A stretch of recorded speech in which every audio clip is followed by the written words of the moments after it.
got the link, so that's great. Thank you, everybody. Thanks for joining us today. We'll get started. Hi, if you haven't done so already, please rename your screen name with your name and your graduation or the organization that you're joining us from. That would be really helpful. Welcome, everyone. My name is Ellen Still, and I am Emmanuel's Director of Alumni Engagement. Also joining on the call today is my colleague, Alexis Scrima, Alumni Relations Coordinator and Emmanuel College Class of 2021. If you've not done so already, please add your name and class here on the screen. If you're not an Emmanuel alum, please note your school or company. Thank you. During and after Akyanna's presentation, we will have a casual and open discussion and encourage everyone to take turns adding to that. Please bear with us as we get into a rhythm, and please remain on mute unless you are speaking. Questions can be submitted at any time via the chat or Q&A function located at the bottom of your screen throughout the talk. Feel free to raise your hand if you'd like as well. Hold on one second. I just want to keep an eye on this waiting room. There we go. Okay. It is my honor and pleasure to introduce Akyanna Smith-Gonzalez. She's the second installment of our 2023 Emmanuel College Alumni Spotlight Series. We're so excited that Akyanna is with us today. Thank you so much. Akyanna graduated from Emmanuel in 2015 with a Bachelor of Arts degree in Psychology, Counseling, and Health, with a double minor in Italian Language and Composition and Theater Arts. While at Emmanuel, Akyanna served as an orientation leader, a resident assistant, an office assistant in the psychology department, and was the president of the Outspoken Student Club. After taking a gap year, she moved to sunny Tampa, Florida to complete her Master of Education degree at the University of South Florida and spent the first 8 years of her career working in higher education. She recently shifted industries and is now working in the DEIB consultancy space as the public programs manager for She Geeks Out, a company working toward abolishing inequity in the workplace. Akyanna is currently serving her second year as director at large on Emmanuel's Alumni Association Board of Directors. Akyanna's professional and personal interests intersect in providing opportunities for education, dialogue, and action around dismantling systems of oppression toward historically marginalized, that's a hard word, marginalized groups of people. By sharing our lived experiences and connecting with others, she believes that real change is possible. Thank you, Akyanna, and welcome. We're so happy that you're with us today. Thank you so much, Ellen and Alexis, and thanks you all so much for being here. So many friends in this space. I can't wait to talk to you all. So I'm gonna go ahead and get my slides up. Y'all, excuse me one moment. Let me make sure that I can get this up for you. Okay, let's try this again. There we go. All right, there we go. Yay, we did it. It happened. You would think, and I say this all the time, Ellen and I were just chatting about it, you would honestly think after 2.5 years of primarily remote working, we'd have the whole Zoom situation figured out. But you know what? Thank you for giving me grace and patience this afternoon. And I'm really excited to chat with you all about making authenticity more than a buzzword in the workplace. Before I get started, I did just want to give a little more information about the company that I get to represent. I have been a part of the She Geeks Out community and team since July of 2022. And our mission at She Geeks Out is to abolish inequity in the workplace. We do this by a holistic approach to fostering diversity, equity, and inclusion at work and beyond. And before I do get further, I did want to take a moment to acknowledge that She Geeks Out was originally founded on land that is the traditional territory of the Massachusetts and the Pawtucket tribes in Boston. And this is actually the same lands that Emmanuel is on as well. And I myself am inhabiting land that was of the Massachusetts, Pawtucket, Agawam, and Namkeg peoples. So I did just want to make that very clear that the land that I'm now benefiting from and that we are all benefiting from was not originally ours. As Ellen mentioned, my name is Akyanna. I use she, her, hers pronouns.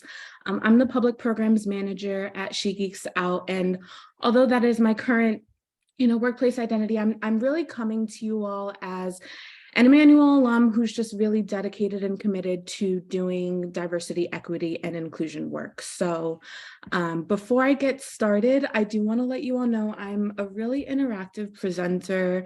I really benefit from presentations where I can learn alongside you all. So there'll be opportunities for you all to share, but if there's something that I'm talking about that you would like more information on or that you have a question on, please feel free to throw your question in the chat box. Hop off mute if that is available to you, but definitely want to make sure that you all are able to participate as freely and openly as you would like. All right, so before we get started, I just wanted to kind of come up with a shared definition on what authenticity could mean for us in this space. So any thoughts from you all? How do you all identify authenticity within your personal lives, your workplaces? What comes up when you think of the word authenticity? And again, feel free to throw any ideas or thoughts in the chat, throw yourself off mute, whatever is preferable. I think one thing for me, Akyanna, is that, I know I'm a big personality, I'm outgoing and whatever, but I think that, and I know that when I'm dealing with other people as well, that I can be a lot, and you know what, everybody's not going to love that and love that part of my personality, but I feel that authenticity is being very true to yourself, your values, your culture, your morals, your ethics, all those different things. I feel like you should not be in a place where you can't feel like you can exercise those things. I don't know if that makes sense or not, but yeah, absolutely. And I want to highlight some words that you brought up, Ellen, because I think that's really important, right? You talked about values, you talked about culture. I think that indicates there's a lot of aspects outside of us individually that impact our ability to be authentic. So thank you for sharing that. Any other thoughts, feels from the group? So for me, I define authenticity as being able to express my feelings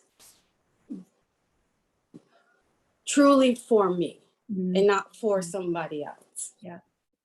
So not taking care of everybody that I'm around and tailoring what I feel or my thoughts, but just staying true to me. Yeah. Which has been a hard thing to learn. Yeah, absolutely. Thank you. Thank you for sharing that, because I think oftentimes we have to battle in no matter what environment we're in, whether it's our personal lives, whether it's in our work lives, we really have to fight that internal battle on like, okay, authentic for me maybe shows up as me showing some of my emotions right now, but am I in a space where I'm physically safe to do that, where I'm emotionally safe to do that, where it makes sense to do that? And if I'm not, how do you balance being able to walk that tightrope and being like, okay, maybe this situation or this, environment right now doesn't lend well to me being authentic, but are there opportunities where that could happen? So I completely understand that. And I see some comments in the chat. One part of authenticity to me is feeling like you and your coworkers create a safe space to share any struggles going on in the workplace and potentially beyond the workplace too. Absolutely. Thank you, Violet. Dejanay, not forcing myself to put on a mask when I may be feeling a range of emotions, remaining professional, but not feeling the need to always be on, being truly present to myself in the moment. Absolutely. I think a lot of, the similar vein in what everyone is sharing is that while authenticity can be communicated as a very introspective, interior experience, it's really informed by a lot of external factors that we may or may not have control over. So thank you all so much for taking some time to share. I did look at the definition of authentic, and it's acting in a way that is true to one's own personality, spirit, or character. And I think there's a lot of weight in those words too, right? We talked about culture, we talked about our personality, our spirit, who we are intrinsically outside of any other identity that we might hold. although they are informed by our identities. So thank you all for entertaining me, and I'm so excited to see how we'll interact further. But now that we have a good shared understanding about what authenticity is in this space, I wanted to talk a little bit about where my own journey to my authenticity came from. And so I could not talk about this without talking about my experience at Emmanuel. Emmanuel was a very special time in my life. Emmanuel is a very special place. Obviously, alums of Emmanuel know that. But I wanted to dig a little deeper into my experience as a student leader at Emmanuel and how that kind of led me on the trajectory that I am now. So as Ellen mentioned, I was very privileged and honored to serve as an orientation leader at Emmanuel, supporting new student transition into their experience at Emmanuel. I served as a resident assistant for 2 years. I was the president of Outspoken. I was a work study student in the psychology department. And, you know, for any other student leaders or student employees on the call, I'm sure you all heard the same thing that I did, right? Being a student leader at Emmanuel means that you're often operating within a fishbowl.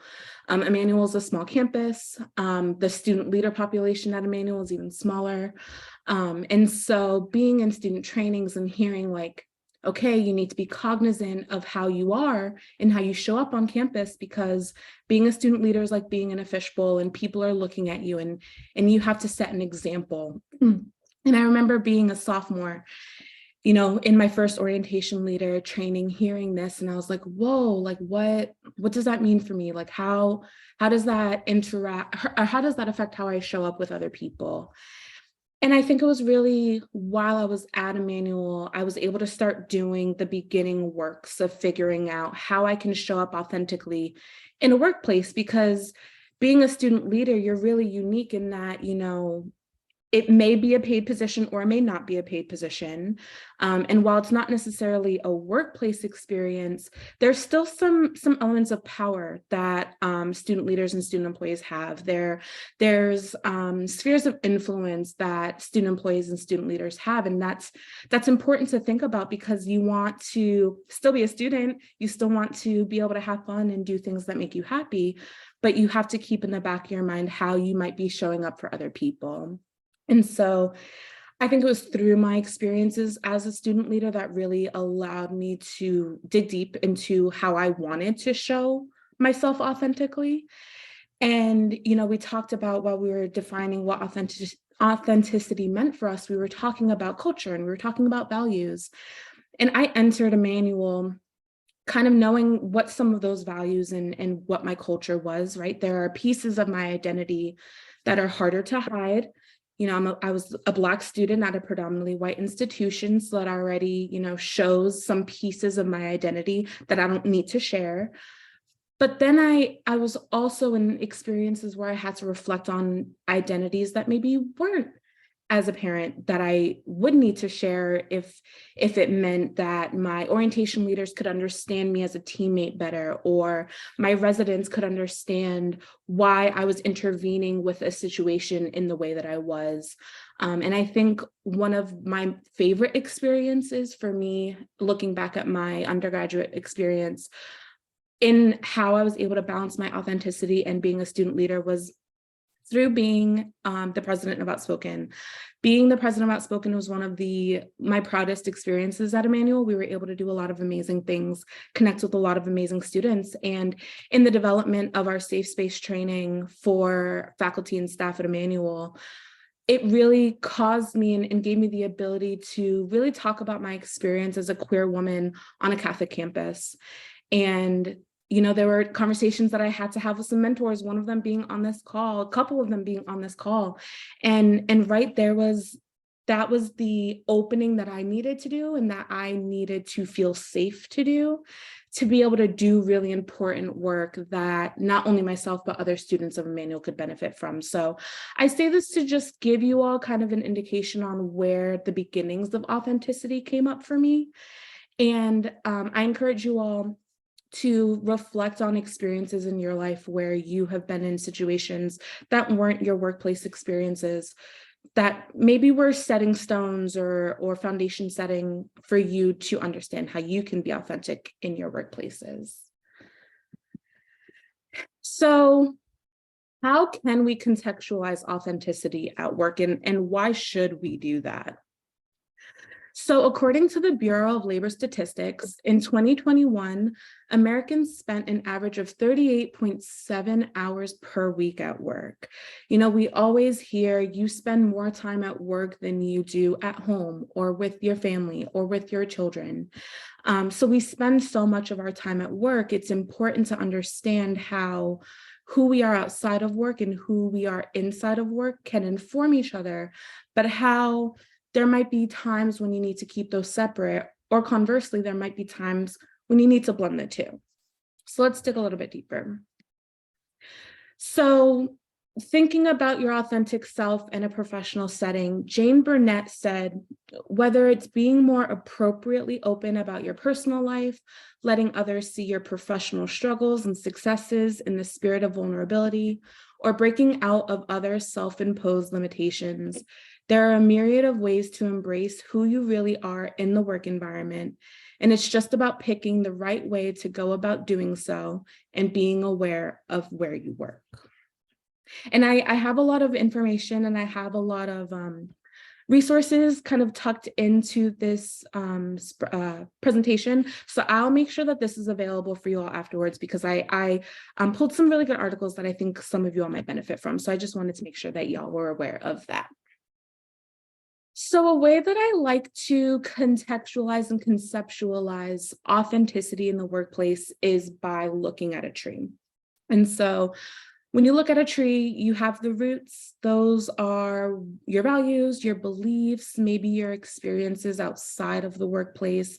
And those lie right under the surface, right? You can't really see them. You know that they're there. You know that they're kind of informing other pieces of your daily experience. And then you have the hanging fruit, right? So if you look in the middle of this apple tree, you see the apples that are maybe a little bit easier to grab. You don't necessarily need the ladder. You don't need to jump on someone's shoulders to grab what's at the top. They're pretty easy to grab. And so the metaphor that I like to use when thinking about equating this to showing up in the workplace is your hanging fruit are facts about your personal life that are relatable, but not necessarily detrimental if they're shared without your permission. And then you have the apples at the top of the tree, there where the sun is hitting, they're maybe the ripest, you need to work a little harder at getting them. This is your best fruit. And these are facts about your personal life that you would really only share with trusted individuals. So I just want you all to really think of this tree metaphor as we dig in deeper about some barriers, but also some instances that encourage authenticity in the workplace. So what are some barriers to authenticity? I think for me in my personal experience, and if you all have, similar experiences or thoughts, again, please feel free to share, but lack of diversity in an organization. And this can be beyond, race, this could be beyond gender, this can really be how do you feel and how do you show up in the organization in which you work? I've served on teams where I have been the only Black woman. I have served on teams that have no men at all. And so it's important to think about when you're on a team, what voices are missing from the table, what experiences and lived identities are missing that can impact how you create relationships across the board. And a sub portion of this is feeling the need to code switch. So has anyone heard of the term code switching before? No? Okay. Does anyone, not to put anyone on the spot, but does anyone want to share what they believe that code switching is, either from their experience or maybe anything that they've learned?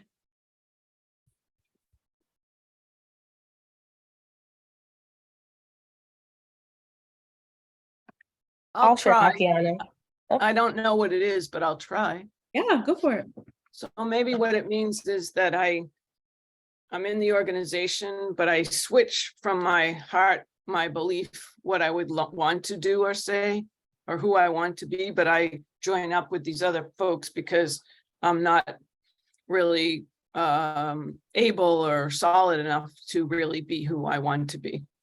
Absolutely. I think that's a really big component, Pat. Yeah, absolutely. Dejanay, did you want to expand on that? Sure. The way I've kind of utilized code switching is pretty much just adjusting, whether it be mannerisms, language, word usage to fit the environment that I am currently in. So whether it's changing based off of like, not necessarily changing my personality, but not fully allowing, my typical language to be utilized in that setting, or whether it is intentionally tightening certain aspects of my personality that fits in that setting. Absolutely. Absolutely. Thank you both so much for sharing. Yeah, I think, code switching typically is used within folks of historically marginalized racial identities. So, it'll be talked a lot about in the Black and African American communities about how, Black people need to code switch when they're in majorly white spaces, right? We need to adjust our language, adjust our hairstyles, adjust the way we physically show up in a space. And I think, code switching really can exist in a lot of different facets. It can exist if, like you were mentioning, Pat, if you need to kind of slough away or maybe put away some pieces of you to better fit in an environment that you're in. And feeling the need to code switch can really impact your ability to be authentic in the workspace. Because if you are just continuously in this environment where you are compelled to code switch, people aren't able to see the real you. You don't feel safe to be the real you. So that can impact your ability to feel authentic. Some other barriers to authenticity, are instances of discrimination and or oppression. I kept this very broad because discrimination and oppression can happen so overtly, but also so covertly. And what I mean by that is, people experiencing microaggressions, or if you're not familiar with the term microaggression, it's a slight or a snub based on an identity that you have. So I'll just use from my own personal experience, a microaggression that I've often heard in the workplace is, wow, you're so articulate. And they don't, you can kind of hear the silent ellipsis at the end of that statement, but I'm filling in the gaps. And what they're saying is, I'm so articulate for a Black woman, or I'm so articulate for a Black person, or whatever marginalized identity that they're going to put in. They are surprised by the fact that when we engage in a conversation that I'm so articulate because of my race or because of my gender. And so instances of discrimination and oppression can also, on the flip side of that, lead to tokenization. And again, speaking from my own personal experience, tokenization is the experience of being the only in an environment. And so, as I've mentioned previously, I have had experiences where I've been the only Black woman on a team. And so what that can look like is being asked to do a training on diversity, equity, and inclusion when either there's a whole office that's dedicated to doing that work, or other people on the team who are more well-versed in the topic that I'm trying to talk about. But because I'm a Black woman, I'm being asked to do this because they want to show that they are inclusive, or they want to show that they're committed to this work. Another big barrier to authenticity is assumptions about relationship. And what I mean by this is viewing the team as a family. So can you all drop a +1 or an emoji in the chat if you have ever been in a professional environment where folks have described you all as being a family? Yeah, absolutely. And I have some feelings about this, right? I think there are ways to describe the closeness of a work group in a way that isn't necessarily a family. And I think the barrier that exists there to being authentic and viewing a work unit as a family is, okay, if we say that we're a family and I try to come to you sharing my feelings about you, or sharing a concern that I have, and it's met with resistance, then it's like, okay, then what do I do from here? Like, you say we're a family, families should work things out. Then what does that mean for us as a unit, and what does that mean for my role showing up in this unit?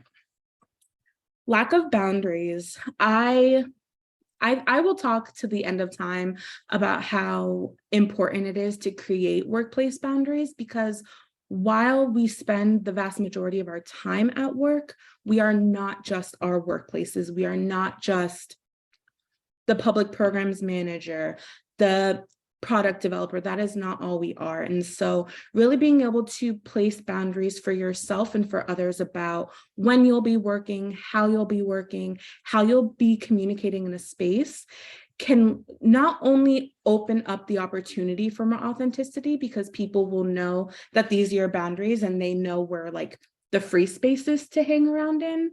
There'll also just be a level of trust and understanding, right? In order to be able to effectively lay out and maintain boundaries, there needs to be a foundation of trust and understanding.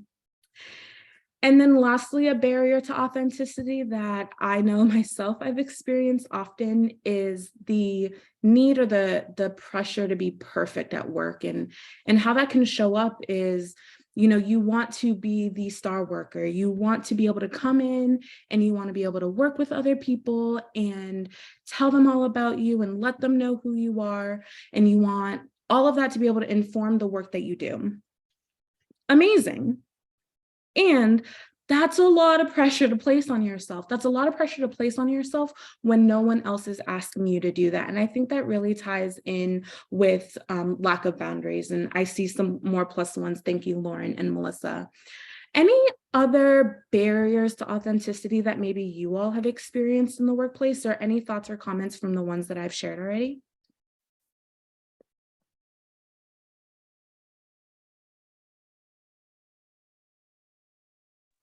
So I just want to share one thing in addition to what you said. So for me, I've been asked questions about, you know, just being Black people in general. And I've been asked questions as though I speak for the entire Black race. Yep.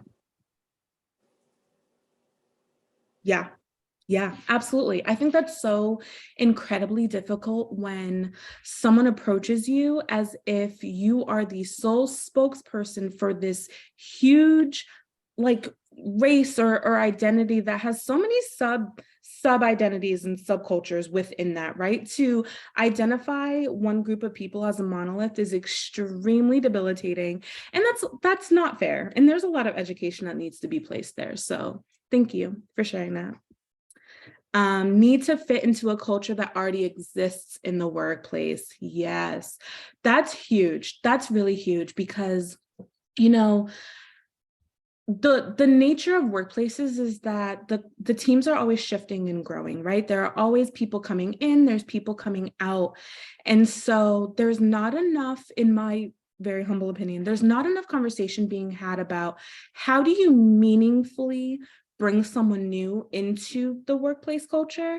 How do you meaningfully, you know, take someone out of the workplace culture? And how do you kind of get rid or maybe even just adjust some of the expectations or the norms that were existing once you bring someone else into the space? Absolutely. Any other thoughts, feels? I've experienced that as the sole lesbian, at least an out lesbian at several jobs. I can't speak for queer people. And just because I'm comfortable discussing my mental health disabilities doesn't mean I can speak for everyone with bipolar. Absolutely. You know, I think a lot of times people, you know, in different workplaces or on different companies, they'll talk a lot about, you know, the big identities, right? They'll talk about, you know, oh, you know, we have all these resources for Black people, or we have all these resources for Hispanic people. And I think we don't talk enough about other historically marginalized identities that people might not know. And Lauren, I'm going to pick on you just because you're my friend and I know that you won't mind. But yes, like, go for it. I think it's so difficult, right? Like when we think about going back to, can I go back? Okay. I'm going back to the tree.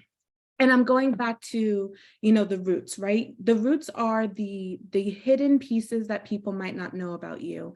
And And I think it's difficult with some of these, invisible identities or identities that maybe aren't as apparent.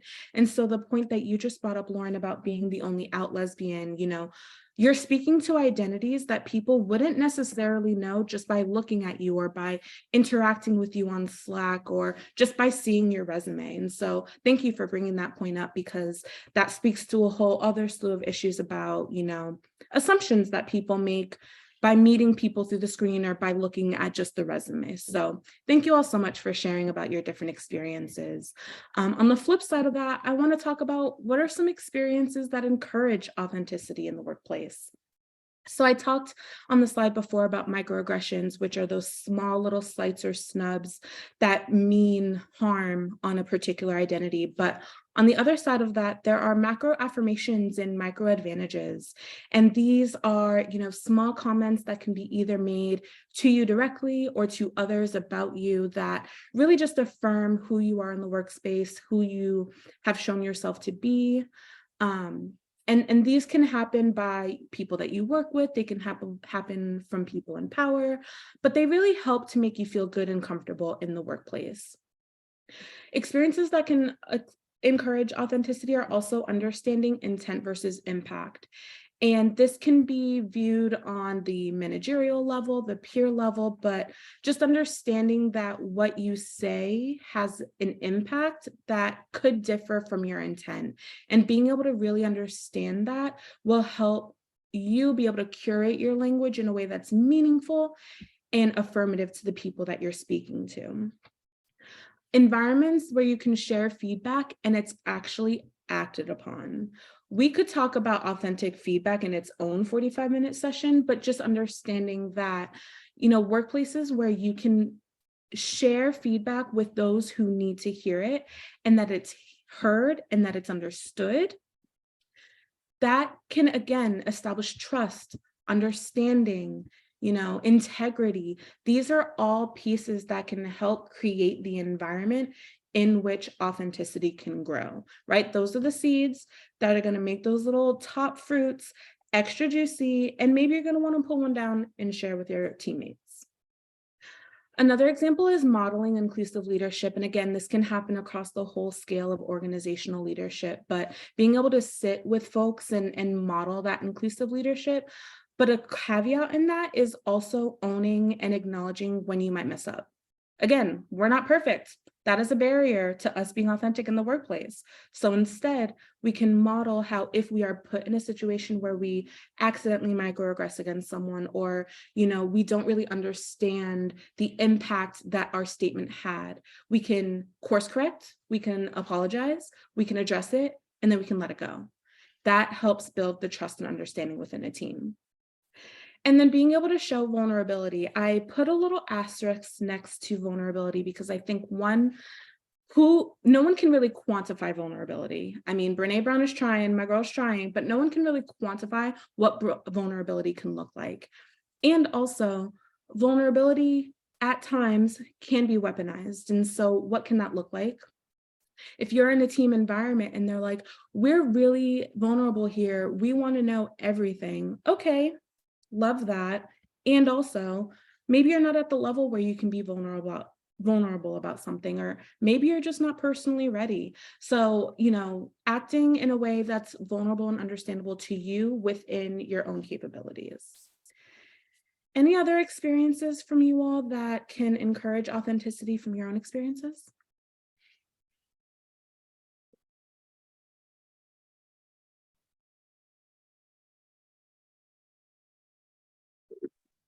No, that's okay.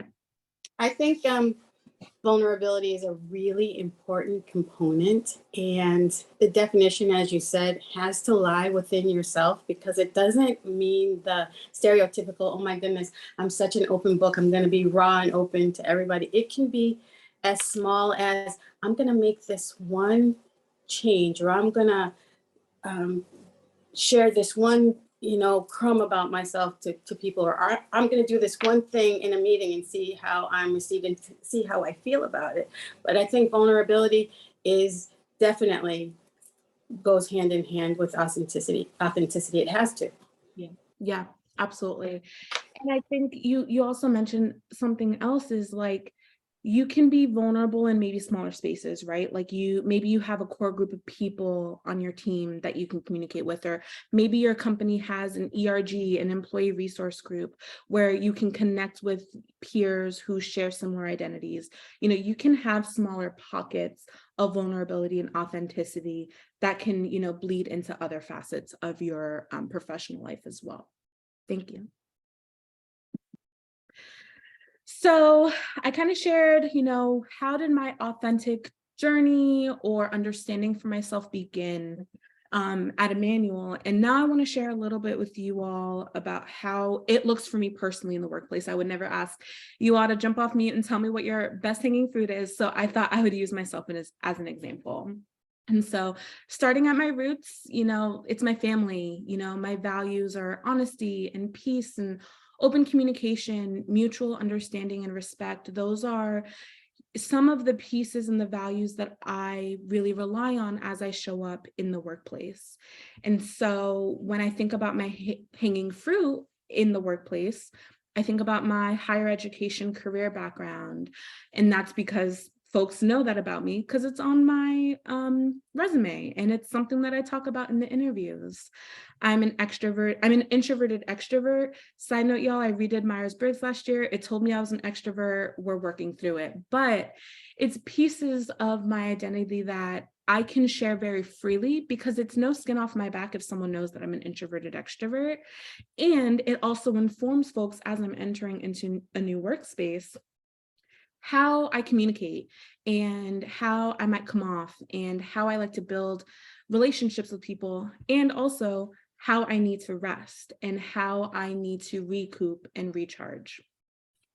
And then my last three hanging fruit are I identify as an Afro-Latina queer woman, and I'm also a wife. And so I wanted to highlight these because I think no matter who you talk to, these types of identities, right? Sexual orientation, racial identity, relationship status, these could be people's best fruit. These could be people's hanging fruit. These could be so far off the tree, they're still growing.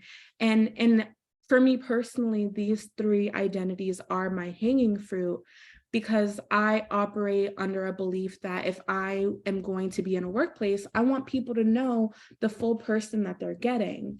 And so I share with them that I'm an Afro-Latina queer woman who just got married because I want to be able to talk about my wife. I want to talk about, you know, the fact that my wife and I are taking salsa classes. I want to talk about, you know, how I went to my mom's last weekend and she made mofongo. Like, I want to be able to talk about that in my workplace because that's how I make connections with people and that's how I start building relationships. So for me, these are my hanging fruit because these are experiences and identities that I am willing to share with my team in order for them to have a better understanding of me as a person, and for me to be able to carve the space that I want to hold on a team. And if I kind of let them know that, I have gotten into the habit of introducing myself at a first interview with me saying, my name is Akyanna and I identify as an Afro-Latina queer woman. Because for me personally, where I'm at in my professional career, I want people to know that that's who I am. And if you're not cool with it, amazing. I just know that that's not the workplace that I want to be in.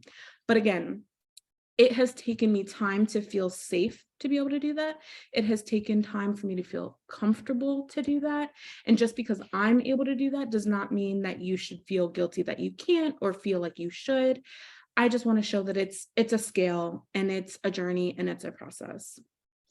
But then on the other hand, some of my best fruit, or the fruit that I won't show until maybe I've been on the team for a little bit, is my experiences with mental health and maybe some of my past work experiences.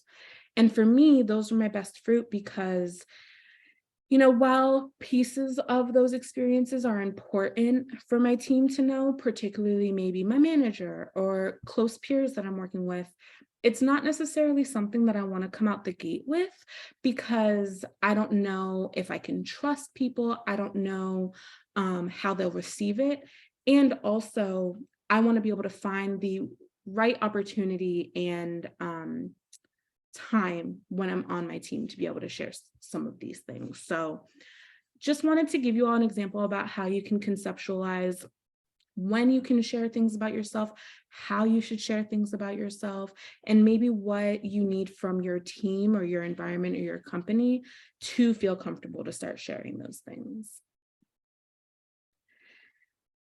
So I just threw a lot of information at you. So I wanted to spend some time hearing from you all if you feel comfortable.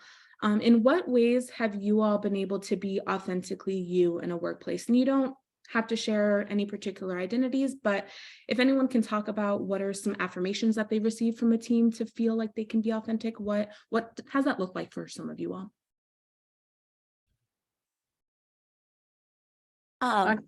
Go ahead.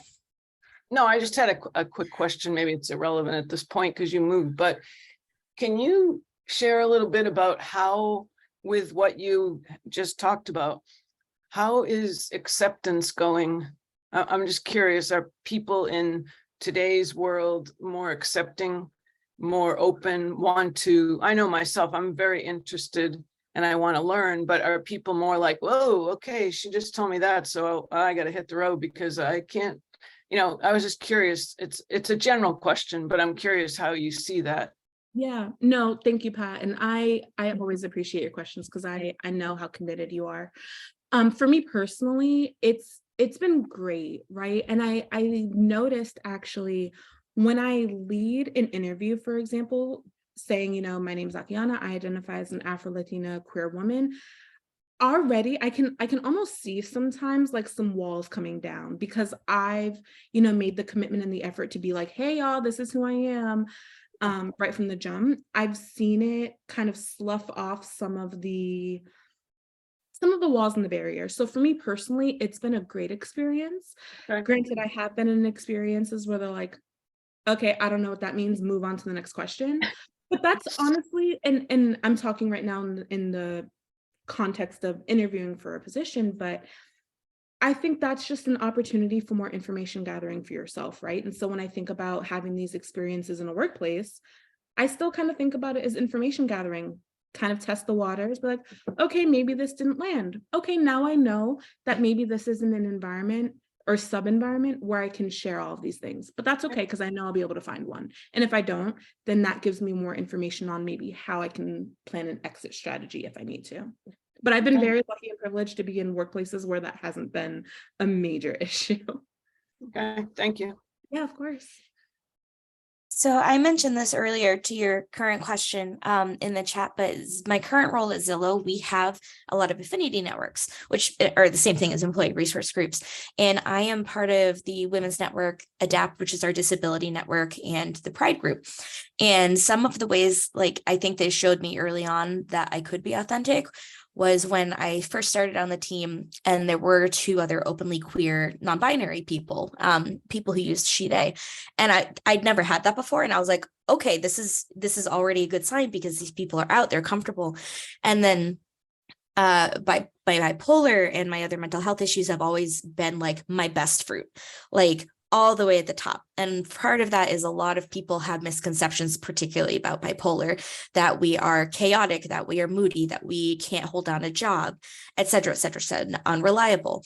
And being part of the affinity network and people just being very open, even just making jokes like, oh, this is my bipolar experience for the day. And like, we get each other. That's been huge. I've never had that at a job. And so I'm very comfortable sharing my experiences now because of that. Because like you said, there are a lot of invisible disabilities, physical or mental. And I think that's a very difficult thing to do. They all are, but having the affinity networks has been huge. And I feel so much more comfortable being open. Thank you so much for sharing that, Lauren, because I think that scenario touches on a lot of different topics, right? It touches on Jen's point of, what happens when you're coming into a new workplace culture? Like, what does that look like? What is already existing in that space? But then it also talks about modeling that inclusive leadership. So you were able to see from your peers, listen, that's my bipolaring today, and that's just how it is. And being able to have that normalized for you, like, how powerful is that? How powerful is that? So thank you so much for sharing. Any other thoughts or feels or comments about how you've been able to be authentically you in the workplace? So initially, whenever entering a new workplace or working with new folks or a new team, I always try to start off with like generally just stating my intentions as an employee coming into this, my intentions as a teammate, a supervisee, a supervisor. Because I feel as though as long as I can adequately state my intentions, now anything else moving forward will less likely to be misconstrued, right? And being able to also reiterate my intention throughout, my career or whatever the case is, it has saved, well, I wouldn't say necessarily saved me, but I feel like, if there are times of question or wonder or whatever the case may be, people tend to go back to my intentions. And that kind of, allows for understanding, empathy, so on and so forth. And then it also allows people, typically when you share your intentions, they also share theirs, because it's not necessarily something that's really tough for folks, especially I guess if they're good intended. So it kind of sets a foundation that can easily be built upon. Yeah, absolutely. Thank you so much for sharing that, Dejanay, because I think that's such a gift to being able to enter a space and be like, hey, y'all, like maybe these are some of my values, or this is how I like to show up in the workplace, very surface level, and this is how I like to communicate. Being able to lay that out as almost like a map as you enter an environment can be so powerful and so gifting to not only yourself, because you're able to come in and be like, hey, this is how I am.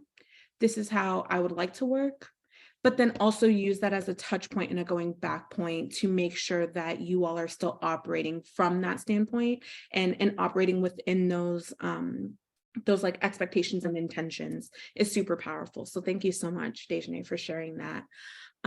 Conversely, what are some hesitations that you all have about being authentic in your workplace? And you don't have to, name drop any of your companies, but like, what are some experiences that you all have that have limited your ability to be authentic in the workplace? Violet said, my current job office is a pretty high intensity and fast pace. And I feel like our small team is open to, oh, I got you, Violet. I'm still going to read it. My current job office is pretty high intensity and fast paced, and I feel like our small team is open to, authentic to work through tough cases or tough days together. I'm grateful to have folks who are there to struggle together, as well as the language to both talk it out and set boundaries as well. Absolutely. Like being able to level set with the people that you work with is super, super impactful. I'm going to go ahead and get out. Oh, I'm sorry. Go ahead. No, Pat, go ahead. I want to hear you. Oh, well, I wanted to tell you, this is sort of a funny one because you have like your list, but see these ashes on my head? One of the ways I used to struggle at work to be authentic was wear them, don't wear them. And then I wore them. Yeah. And the first person I saw that day said, I work for Xerox, so we make copies, right? With toner. First guy says to me, you have toner on your head. So I said, oh, no, I don't. And then I explained it and he's like, oh, okay. And the next lady was a cashier in Whole Foods. And she said to me, oh, wow, thanks for reminding me. Tonight I'll go get ashes. Yeah. So today when I went, I don't work. So I was like, do I wear this to the gym today? I did. And not a soul, this is Florida, not a soul said a word to me. Right. But it's a small point, but I used to struggle with it. And then I thought, why? This is me. And if someone wants to talk to me about it, I'm happy to talk. Or if they're nasty to me, I'm okay with that. Yeah. Small. No, it's small, but I just thought I would share it. Thank you for sharing that, Pat. And I don't think that's small at all, right? Like, I don't want to, assume any of the feelings that you might have about that. But I know that, when I was a very heavily practicing Catholic student, I went to Catholic high school and Catholic college, but like, I remember going outside of my high school or my college with my ashes on my head and people would be like, what's on your head? And right. So it's hard when you think about that because, the Catholic population in the country is, theoretically really high, but there's still, some misconceptions that folks have about people who are Catholic and things of that nature. So I think you bring up a really nuanced point with that. So thank you for sharing that. Absolutely.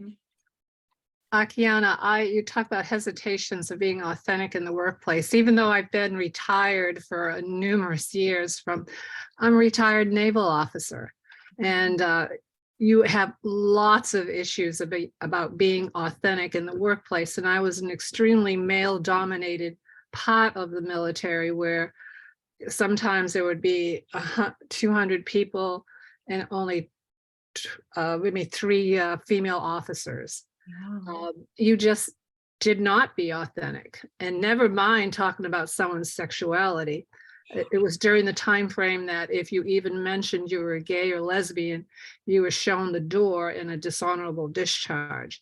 And I had friends when I finally retired, that I got into another male-dominated career, which was law enforcement. I was not a police officer. I ran the police academies, and I actually had one of my instructors decide it was time to pull me out of my little shell, and he was a reserve police officer and also a minister of the local metropolitan community church. And he just thought it was time to put everything right into my face about trying to be authentic. So it was a learning experience for me. And as you know, I'm always up for learning experience, since I'm on the same committee as you right now. So this has been very interesting. So thank you for sharing this with us. Yeah. Thank you both so much, because I think the points that you are illuminating are part of the nuance about being authentic in workplaces or environments, because, while you might hold identities that societally might be the majority or might be part of a majority, again, there's a lot of subcultures within your own culture, and you might be in a space where your societally marginalized identity isn't. And so there's a lot of nuance in that. So thank you, Pat and Nancy, so much for sharing that. Really quick, I know we're running close to time and I want to allow for more questions, but just some really quick takeaways that I wanted to leave you all with. Authenticity, it's determined by you and you alone. It can be affected by the culture of the team you're on and the people who have power over you. Your work identity does not and should not be your whole identity, but it is a major piece of your identity. And your journey to authenticity at work and just in life will be gradual, and that is okay. So I'm going to stop sharing my screen and just see if you all have any thoughts, questions, feels, anything that you'd like me to expand upon. Just want to open the floor for any last minute questions or thoughts. I think this is something that we don't talk about a lot. And I feel like, as a self-proclaimed one of the dorkiest people I know, like I'm very comfortable in my workplace being the biggest dork I know. And, I burst into song and I start dancing and I start doing these things. And I'm very fortunate in that I work someplace where I'm also among other self-proclaimed dorks. So it's been a good experience, thankfully. But no, I appreciate everything that you made us think about. Lots of good information here, Akyanna. And I think it's things that it's our job as, kind of educated women and from all different walks of life to talk, do the tough talk, to talk about the difficult things and to make the uncomfortable less so. So thank you. Yeah, not always easy things to talk about, but thank you everybody for participating so much today. We will have time for a couple more questions and things. I just have some housekeeping things to follow up with, and I'll be really quick so that we have a few more minutes for questions at the end, but I'm happy to share. I just put the alumni website in the chat, and I'm happy to share that we have a number of on-campus or virtual events planned for this spring, and I encourage you to visit that alumni website frequently as we are continually adding new events and registration links and information. Our third 2023 Alumni Spotlight speaker is scheduled for Wednesday, March 29th at 12 noon, and will feature Jessie Wang, who's a member of the class of 2019. Please watch the alumni website for that registration link. That should be available very soon. In April, we have the 10th annual Dorothy Day Lecture taking place on Sunday, April 23rd. That features Amy Goodman, who is an author, journalist, and the award-winning host of Democracy Now! Amy will be presenting on independent media, why it matters for democracy. And you can register to attend the lecture in person on campus or to receive a video of the lecture via email the week after. I'll share that website in the chat, or Alexis, if you could, I can share that momentarily. One last thing is just sharing a save the date. Please mark your calendars now for Alumni Weekend 2023, which is June 2nd, 3rd, and 4th. In addition to special events for class years ending in 3 and 8, we will also be offering a number of events open to all alumni. Everybody is invited and welcome to come back to campus to reconnect and celebrate. Registration links for everything I just mentioned can be found on our alumni website. And I just want to take this opportunity to thank Akyanna again for all her good information, for all her good talk, bringing us closer to just a better place where we're just being our authentic selves, and that's okay, and that's good. So yeah, anybody, any last questions, any last things? We have about 2 minutes. So I don't have a question. I just want to say thank you. I'm always so proud of you. And I feel like every time we interact, I learned something new. So. Yeah, that's my aunt. We love TT. Akyanna, I want to thank you too, but I also want to tell you how the way you go about this makes it really easy for the rest of us, I think, to interact, to be honest, to be authentic. And that's a gift. So thank you. That means so much to me. Thank you so much, Pat. I really appreciate you all just coming. I know coming during a lunch hour is like a lot, but I just appreciate y'all's openness and vulnerability with me.